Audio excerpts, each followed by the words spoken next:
Once upon a time, when I started my career, I sat down at the end of the year and my tax returns were $14,400. 12 years later, I sat down and did my tax returns, and my tax returns were $1,440,000. I'd increased my income by 100 times in 12 years. And I went back and I started to look at that, and I realized that I'd used a formula which I gradually articulated into what I call the 1,000% formula. And it's very simple. It's based on the law of incremental improvement. Japanese call it the Kaizen principle, the principle of continuous betterment. It's getting a little bit better every day. So I asked the question, if you could increase your productivity, performance, and output by 0.1% per day, could you do that?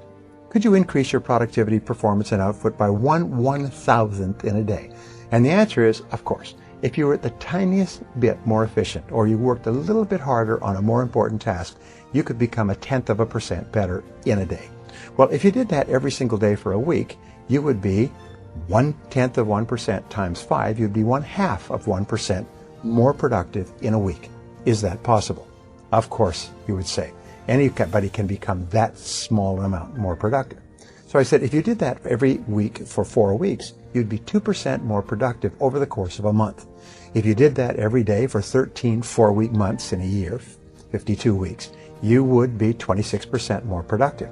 Is that possible? And the answer is yes, because there is a thing in success called the momentum principle. That means that once you start going, it becomes easier and easier to keep going and to go faster and faster. So once you become 26% more productive in the course of a year, your overall output, your results, your income will go up by 26%. What happens is you start to get into the swing of it. You start to be more effective, more efficient. You get more things done. You start earlier. You work harder. You stay later. You set better priorities, and so on. So if you do this 26% each year for 10 years, you will be 1,004% better. And this is what happened to me, and it's happened to every single person I've ever worked with. Not long ago, I was in Seattle, and this young man came up to me. He's about 30. I met him when he was about 22. He was working in a used car lot in a small town outside of Portland. And his name is Chris. And he came up and he said, Mr. Tracy, he said, do you remember me? I said, yes. He's a nice guy, great personality. He said, well, you know that 1,000% formula that you taught to me many years ago? I said, well, of course I remember, because I've taught it to so many people. He said, Brian, it doesn't work. I said, it doesn't work. He said, it doesn't work.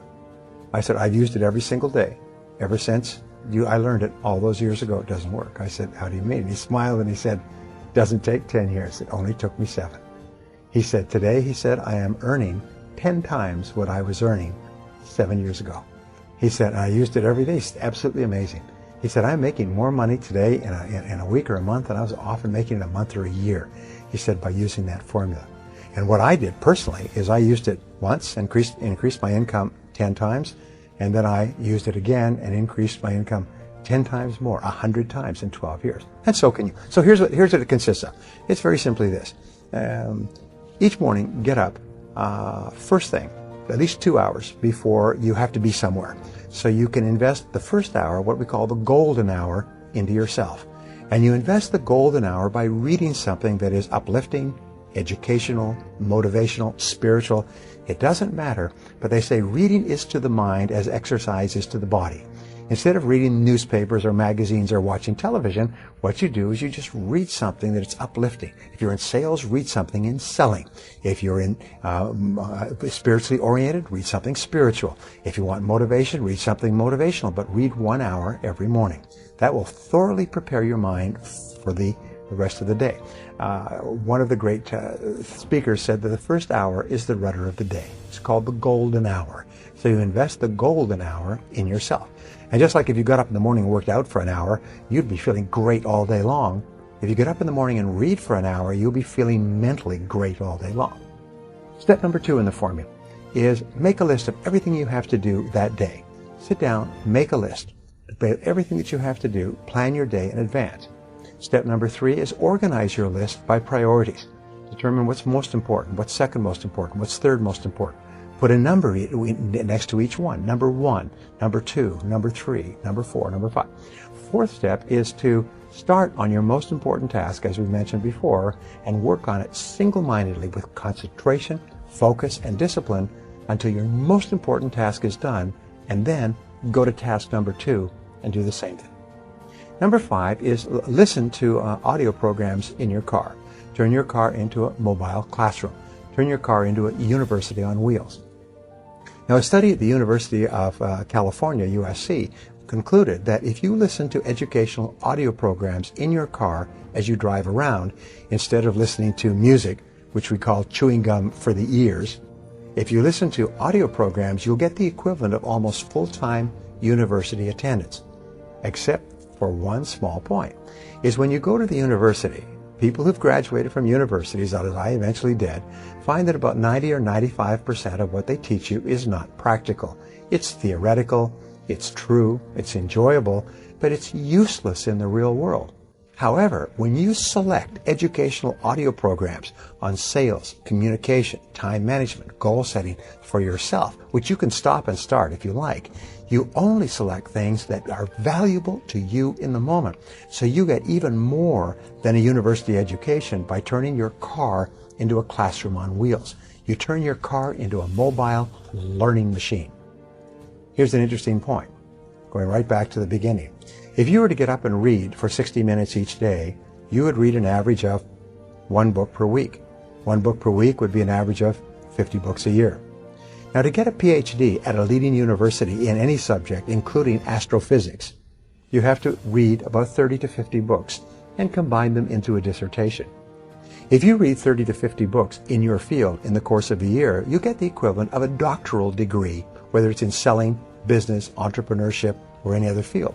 You will, because you're reading material that's practical, have the equivalent of a dissertation in that you will have blended it into your life. You can double and triple your income simply by reading 1 hour every day. And I've taught this to thousands of people who come back to me and said it's absolutely incredible the difference it makes in your life to begin the day by reading in your field. The second thing is, if you plan every single day in advance, I can promise you this: the very act of planning and setting priorities will increase your productivity by 25% the first day. If you were to set and concentrate on your most important task, you'd increase your productivity by another 50%. By simply reading, setting priorities, focusing on your most important task, your productivity, performance, and output will go up 100% in 1 year. If you then listen to audio programs in your car, many people have told me that that alone has increased their income 1,000% in 10 years. Now, what is the next step? Number 6. Number 6 is to ask yourself 2 questions after every call or every event. These 2 are what I call the magic questions, and they will change your life.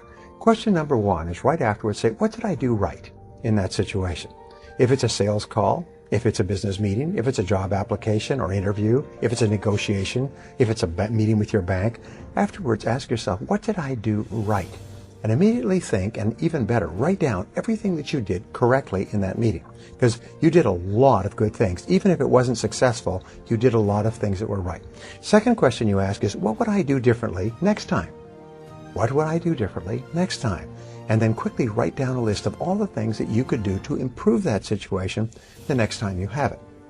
Now, this is important. Many people are of the idea that you should sit down and say, what did I do wrong? Where did I make a mistake? Where did I drop the ball? But no, what's happened, if you ask those questions, your subconscious mind will record those reviews, negative reviews, as instructions, and the next time you're in the same situation, you will make the same mistake. However, if you ask, what did I do right? And what would I do differently? Your subconscious mind records those as instructions on how to behave the next time you're in a similar situation. And you'll behave automatically in that situation. Now, the 7th part of the 1,000% formula is for you to treat everyone you meet like $1 million customer. Treat everybody you work with in life as though they're the most important person in the world. Treat your customers as though they're about to buy $1 million worth of your product if they like you, and if you treat them nicely. And especially treat the members of your family. Treat your children, treat your spouse, treat your friends like they're really important people. And the wonderful thing is that the more you treat other people as if they're important, the better you feel about yourself. The more positive you feel, and of course the more positive they feel, and the more they want to work with you and be around you. This 1000% formula has been the key to success throughout history. Is you don't make quantum leaps. You don't go from zero to being rich. You don't make easy money or quick money. What you do is you go to work on yourself bit by bit, day by day, week by week, month by month, and your results are virtually guaranteed. You start off with a list of everything you'll have to do. You already identified it. You know what the goal is. You've broken the goal down into sub-deadlines. You've identified the knowledge you'll require, the obstacles you'll have to overcome, the people whose cooperation you'll require. Make a list of everything you'll have to do, and then organize the list, first of all, by sequence, which means what comes first. What do you have to do before you do something else? And then second of all, by priority, which is what is more important and what is less important. And once you have a list organized by sequence and priority, you have a plan. Now you have the two great requirements for winning. You have a goal and a plan. Now, does it take a little while to do this? Yes. But once you have the goal and the plan, the very act of completing them programs them into your subconscious mind.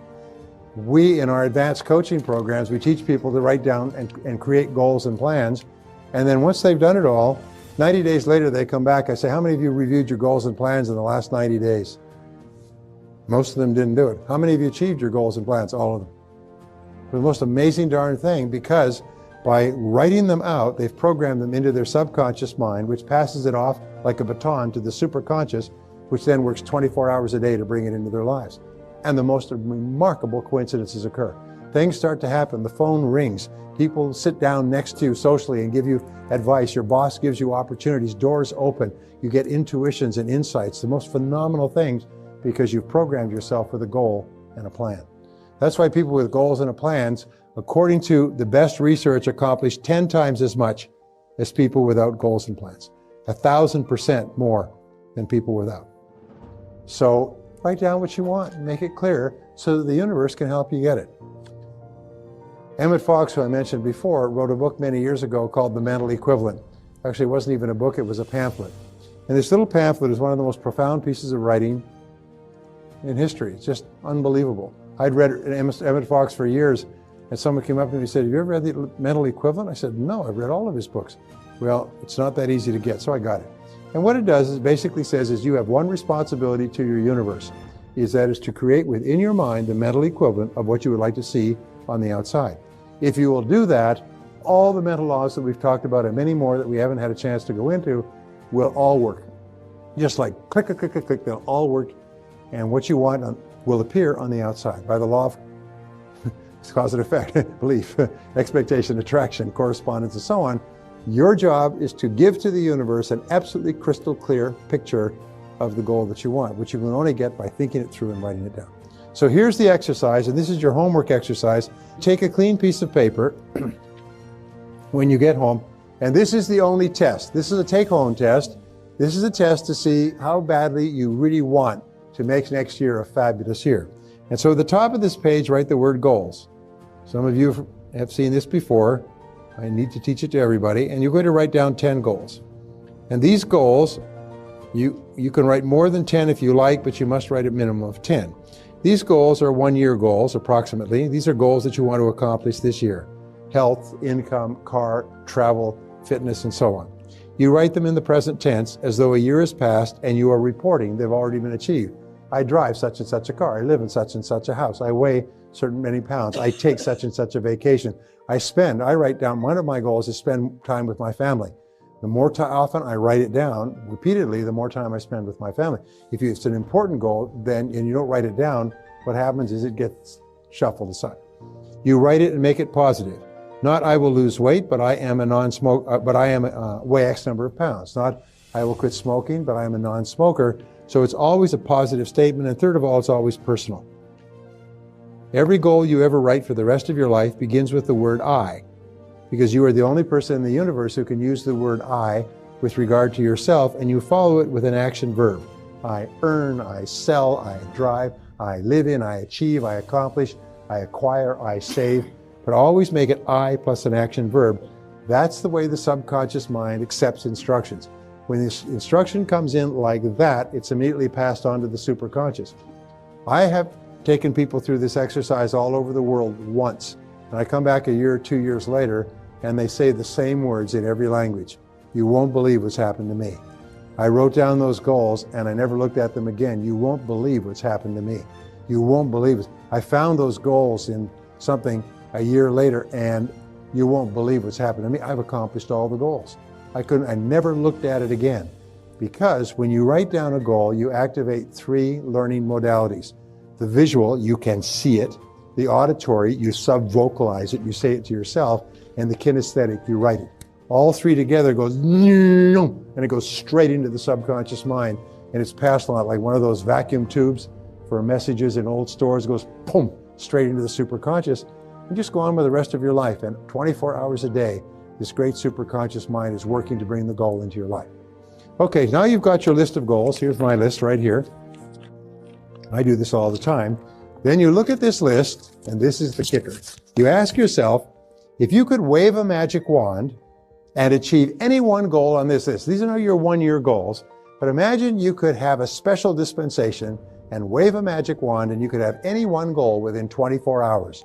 Which one of these goals would have the greatest positive impact on your life? And you look at your list, and I can assure you that the right answer will jump out at you. Usually it's a financial goal, because if you achieve a financial goal, it'll have an impact on everything else. But sometimes it's a health goal, sometimes it's a business goal, sometimes it's a relationship goal. I had a guy who came into my course, he'd just been diagnosed with kidney disease. If he didn't get a kidney transplant, he was going to die. His previous session, his were all financial goals. Now, he needed a kidney. What do you think his #1 goal was? Get a kidney. He wrote it down, made a plan, and you know, somehow, some miracle happened. He jumped a line of 29,000 other people, and they got a kidney because he had a special blood type, and there was a kidney available, and the other recipient was too far away, and all the universe conspired together, and he had his kidney. And people said, that's impossible.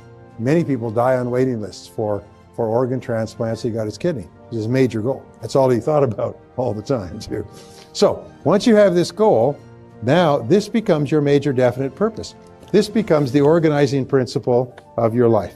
This becomes the goal that is going to change your life, because now you begin to think about this goal all the time. When you get a chance, you sit down and you write this goal at the top of a page, and you set a deadline for the goal. And then you identify all the obstacles you'll have to remove in order to achieve the goal, all of the knowledge and skill you require to achieve the goal, the people whose help that you'll require. You make a plan, you organize the plan, and you work on the plan every day. When you get up in the morning, you think about the goal. When you go through the day, you think about the goal. Whenever something gets you off track, you stop and think about the goal, because the goal is always inherently positive. When you think about the goal, you become happy. When you think about your goal, your self-esteem and your self-confidence goes up, and it's absolutely inevitable that you start to move toward the goal. And as you move toward the goal, you feel powerful. You feel like a winner. You feel like you're in control of your life, and your self-confidence goes up and your self-esteem goes up. And as sure as God made little green apples, you will accomplish that goal. And when you accomplish that goal, you get this rush I was talking about that tells you, hey, I can do anything. I can do anything I put my mind to. And once you know you can do anything you put your mind to, your self-confidence will go through the roof. You'll set bigger goals, you put more zeros at the end of your goals, and you become unstoppable. In order to unlock your full potential, it's absolutely essential that you understand the relationship between the conscious and the subconscious mind. There are thousands of books have been written on this subject. There's tremendous complexities. There's references to the conscious and the subconscious, especially the subconscious, throughout all of human history. The subconscious is often called the powerhouse of your being. And we're going to talk about how you affect the subconscious more as we go through this program. But let's start off talking about the relationship between the two minds and what you can do to begin controlling and changing the programming within the subconscious. The conscious and the subconscious minds are very beautifully designed by a master designer, if you know what I mean, in that they have very separate functions and they work perfectly in tandem with each other. Probably a good way to illustrate it is to say this is the conscious mind and this is the subconscious mind. Actually, the conscious mind does about 10% of your thinking. It's responsible for about 10% of your conscious awareness, and the subconscious mind is at least 90% or more. When we talk about human potential and unlocking human potential, we mean unlocking the vast capacity or power of the subconscious. So what does the conscious mind do? Well, the conscious mind has certain specific functions. First of all, the conscious mind is objective. The conscious mind can look at the world clearly, if you like, with clarity, and think about it analytically. Objective by meaning without emotion. Second of all, the objective mind, or the conscious mind, is rational. And it is also discriminating. These are three of the qualities. In other words, it can discern the differences between truth and falsehood. It can analyze. It is sort of like the mathematical or unemotional part of the brain. The conscious mind has four major functions. The first function is that the conscious mind identifies incoming data. Now, incoming data can come from a variety of different sources. It can be thoughts that you have, or it can be things that are happening to you in the external world. So let us say you're walking across the street. This is your mind. You're walking across the street and you hear the roar of an automobile engine. Your eyes immediately turn to the right to see what the sound is and to identify what is that sound. When you see the automobile, you identify, you attach the sound to the car. The second thing that the conscious mind does is it compares that moving automobile to all other moving automobiles of your experience. Now, if you live in a big city like New York, when you see a car and you compare that moving automobile with other cars, you've seen 100,000, maybe 1 million cars moving, and your reflexes are very, very sharp. If you live in a country that doesn't have very many automobiles, chances are when you see a moving vehicle, your reflexes will be very, very slow. The comparison is done with the emotion, the more instantaneously the subconscious responds to your command.